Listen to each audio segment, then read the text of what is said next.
আল্লাহু আকবার, আল্লাহু আকবার। মালিক বিন দিনার রহমাতুল্লাহি আলাইহি প্রত্যেক দিন নেশা করতেন, নেশাগ্রস্ত। মালিক বিন দিনার প্রত্যেক দিন যখন নেশা করতেন, তার ছোট্ট বাচ্চা মেয়েটা বাবার এইগুলা ফালাইয়া দিতেন। বাচ্চা বাবাকে নেশা করার জন্য দিতেন না, কিন্তু ছোট্ট বাচ্চা তো দেখবেন বাবা কিন্তু মেয়েদের প্রতি মায়া থাকে বেশি। ছোট্ট বাচ্চা মেয়ে, এই কারণে মায়া লাগে, কিছু বলে না। আল্লাহর কুদরত বোঝা যায় না। কিছুদিন পর মেয়েটা এন্তেকাল করলেন।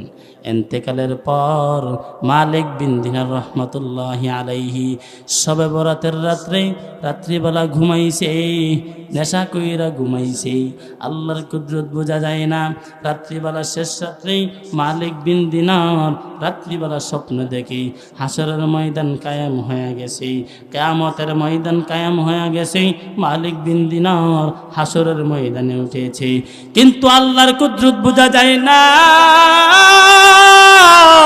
মালিক বিন দিনার হাসরের ময়দানে যখন উঠেছে, উনি হঠাৎ করে তাকায় দেখি পিছন থেকে একটা সাপ ওনাকে ধাওয়া করতেছে, দৌড়াইতেছে। মালিক বিন দিনার রহমাতুল্লাহি আলাইহি এই সাপটাকে দেখা সামনের দিকে দৌড়াইতে দৌড়াইতে যায়, সাহায্যের জন্য চিৎকার করে, কেউ সাহায্য করে না। আল্লাহর কুদরত বোঝা যায় না। কিছুক্ষণ যাওয়ার পর সামনে একটা বৃদ্ধ মানুষ, মুরব্বী মানুষ, বুড়া মানুষ দাঁড়ায় রয়েছে। ওই মানুষটাকে বলতেছে, ও বাজান, আমাকে একটু বাঁচান। কারণটা কি? আমার পিছন থেকে সাপ আমারে দৌড়াইতেছে। মুরব্বী চিৎকার করে বলে, ভাই আমি তো দুর্বল, এত বড় সাপের সাথে আমি পারবো না, আমি দুর্বল, আমাকে মাফ করে দাও। মালিক বিন দিনার রহমাতুল্লাহি আলাইহি উপায় না দেখে সামনের দিকে দৌড়াইতে দৌড়াইতে যায়। হঠাৎ করে চোখ পড়েছে, দূরে সুন্দর একটা ঘর দেখা যায়, খুব একটা রাজপ্রাসাদ দেখা যায়। ওই রাজপ্রাসাদ থেকে এই ছোট্ট একটি মেয়ে দৌড়ায় আইটা লাফ দিয়া মালিক বিন দিনারের কুলের মধ্যে উঠে যায়।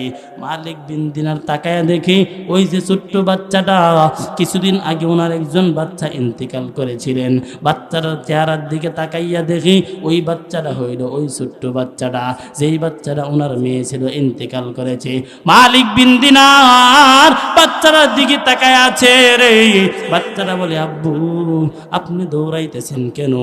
মারে পিছনে দেখো না একটা সাপ, ওই সাপটা অনেক বড়, সাপটার অনেক শক্তিশালী, এই সাপটা আমাকে দৌড়াচ্ছে। সামনে আইসা দেখি আর একটা বৃদ্ধ মানুষ, ওই বৃদ্ধের কাছে সাহায্য চাইলাম, ওই বৃদ্ধ আমাকে সাহায্য করলো না। এরে মা, ওই পিছনে যে সাপটা, ওই সাপটাকে, আর সামনে যে বৃদ্ধ মানুষ, এই বৃদ্ধ মানুষটাকে।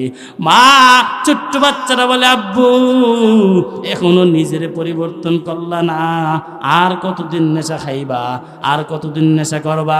নেশা ছেড়ে দাও ও আব্বু, আর কোনোদিন নেশা করো না, নিজে তওবা করে ফেলো। আব্বু পিছনে যে দেখলা একটা সাপ তোমাকে দৌড়াইতেছে, ওই সাপটা হইল তোমার নেক আমল। ওই সাপটা কি? ওই সাপটা হইল তোমার নেক আমল, কিন্তু তোমার নেক আমল হইছে দুর্বল। পিছনে যে সাপটা আছে, ওই সাপটা হইল তোমার বদ আমল। পিছনে সাপটা কি? বদ আমল। আব্বু পিছনে যে সাপটা আছে, ওই সাপটা হইল তোমার বদ আমল। তোমার আমল বেশি ভালো না, এই কারণে সাপের শক্তি বেশি। আর সামনে যে মুরব্বী মানুষটা দেখেছো, এই মানুষটা হইছে তোমার নেক আমল। তোমার নেক আমল হইছে দুর্বল, আর পিছনের তোমার বদ আমল হইছে সবল। এই কারণে সাপ যে তোমাকে দৌড়াচ্ছে, ওই সাপের হাত থেকে তোমার নেক আমল তোমাকে বাঁচাইতে পারতেছে না। আব্বু, আরে আব্বু, আর কয়দিন নেশা করবা? ছেড়ে দেও, তওবা করো। এমন ভাবে বাচ্চা যখন বলতেছে, ওই আব্বু চিৎকার করে, আম্মারে তুমি ওই রাজপ্রাসাদ থেকে কেন আসলা? ওই জায়গার মধ্যে তুমি কি করতেছো? ছোট্ট বাচ্চারা বলে, আব্বু দুনিয়ার মধ্যে ছোট্ট ছোট্ট বাচ্চা যখন মারা যায়, ওই প্রাসাদটা হইছে জান্নাতের একটা প্রাসাদ। ওই প্রাসাদের মধ্যেই আল্লাহ পাক রব্বুল আলামিনের নবী, আল্লাহ পাক রব্বুল আলামিনের নবী, জলিল কদর একজন নবী, নবী ইব্রাহিম খলিলুল্লাহ ওই প্রাসাদের মধ্যে আছে। ছোট্ট ছোট্ট বাচ্চারা যখন মারা যায়, ছোট্ট বাচ্চাদেরকে ওই প্রাসাদের মধ্যে ইব্রাহিম খলিলুল্লাহ কোরআন তেলাওয়াত করে। সুবহানাল্লাহ। ওরে আব্বু, ওই ছোট্ট প্রাসাদের মধ্যে ইব্রাহিম খলিলুল্লাহ ছোট্ট ছোট্ট বাচ্চাটাকে কোরআন পড়া শিখায়। এই বাচ্চাদেরগুলাকে এই প্রাসাদের মধ্যে ছোট্ট ছোট্ট বাচ্চাদেরকে কোরআন তেলাওয়াত শিখায়। আমি মারা যাওয়ার পর এই প্রাসাদের মধ্যে আছি।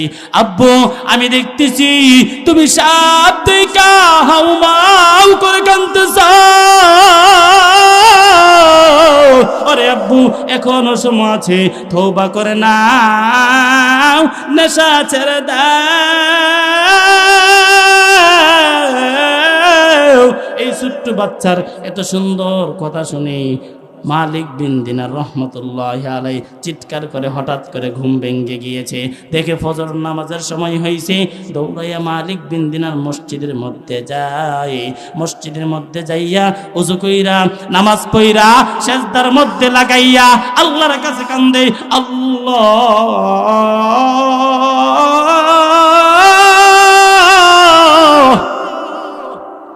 আমি মালিক বিন দিনারের নেক আমল অনেক দুর্বল, আমার নেক আমল অনেক দুর্বল। পিছন থেকে আমার বদ আমল আমারে দৌড়ায়, আমার নেক আমল আমারে বাঁচাইতে পারে না। আয় আল্লাহ, সাল্লাম নেশা, তওবা করলাম, আজকের পর থেকে আর কোনোদিন নেশা করব না, আজকের পর থেকে আর কোনোদিন হারাম খাবো না। আল্লাহ পাকের কুদরত বোঝা যায় না। আল্লাহ পাক তার তওবাটাকে এমন কবুল করেছে, আল্লাহ পাক মালিক বিন দিনারে মাফ করে দিয়ে জামানার বড় অলি বানায়া দিয়েছে। সুবহানাল্লাহ। এরে নবীর উম্মতের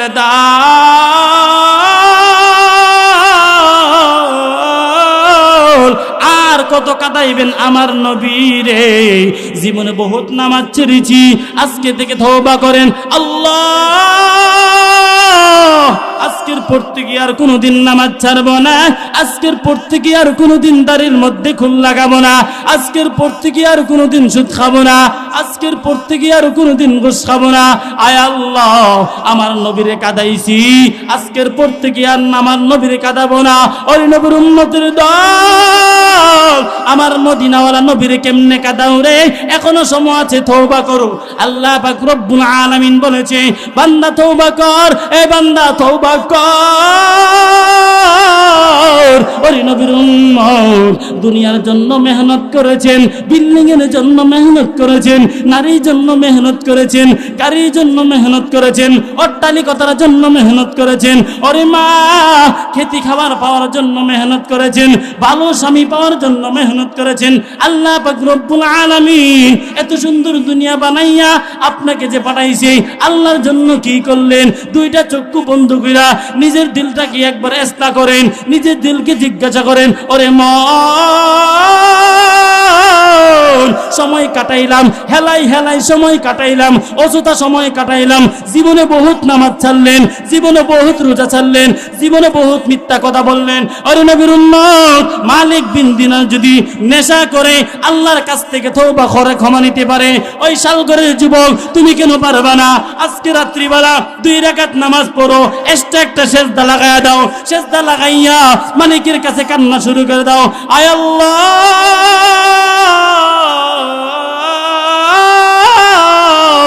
জিন্দেগি বড় গুনাহ করলাম, আয় আল্লাহ আজকের পর থেকে আর কোনোদিন গুনাহ করব না। মালিক রে, জিন্দেগি ভর নামাজ ছেড়েছি, আজকের পর থেকে আর কোনোদিন নামাজ ছাড়বো না। জিন্দেগি ভর সুদ খাইলাম, আজকের পর থেকে আর কোনোদিন সুদ খাবো না। জিন্দেগি ভর ঘুষ খাইলাম, আজকের পর থেকে আর কোনোদিন ঘুষ খাবো না। জিন্দেগি ভর মিথ্যা কথা বললাম, আজকের পর থেকে আর কোনোদিন মিথ্যা কথা বলবো না।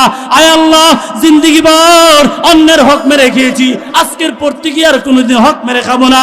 আল্লাহ পাক রব্বুল আলামিন বলে, বান্দারে সিজদার মধ্যে লাগাইয়া এমন ভাবে যখন কাঁদতে থাকবা, আল্লাহ পাক রব্বুল আলামিন শেষ রাত্রে নিচের আসমানে আইসা আল্লাহ পাক ডাকে, আয় আয় আয় বান্দা, তোর কি চাওয়ার দরকার? মেম্বারের কাছে যাওয়ার দরকার নাই, চেয়ারম্যানের কাছে যাওয়ার দরকার নাই, আমি আল্লাহর কাছে আয়। আমি আল্লাহ দেরি করবে রে? আমার আল্লাহ বলে, বান্দা তওবা করতে দেরি, বান্দার চোখের পানি নাকের গড়ার আশা আসার আগেই আমি আল্লাহ বান্দার তামাম জিন্দেগীর গুনাহগুলো মাফ করে দিব। জুড়ে বলেন না সুবহানাল্লাহ। আমি তো ছোট মানুষ, এলেম কালাম নাই, এরপরে বড় বড় বক্তারা বইব, এদেরকে সুবহানাল্লাহ আলহামদুলিল্লাহ জোরে জোরে কইবেন। তার কারণ শ্রোতা যত গরম বক্তাও, শ্রোতা যদি নরম বক্তাও নরম। এখানে সুবহানাল্লাহ আলহামদুলিল্লাহ জোরে জোরে কইবেন তো ইনশাআল্লাহ। 1 মিনিট শরীরটা গরম করি সবাই আমরা কেন আল্লাহু আকবার। জোরে বলেন আল্লাহু আকবার,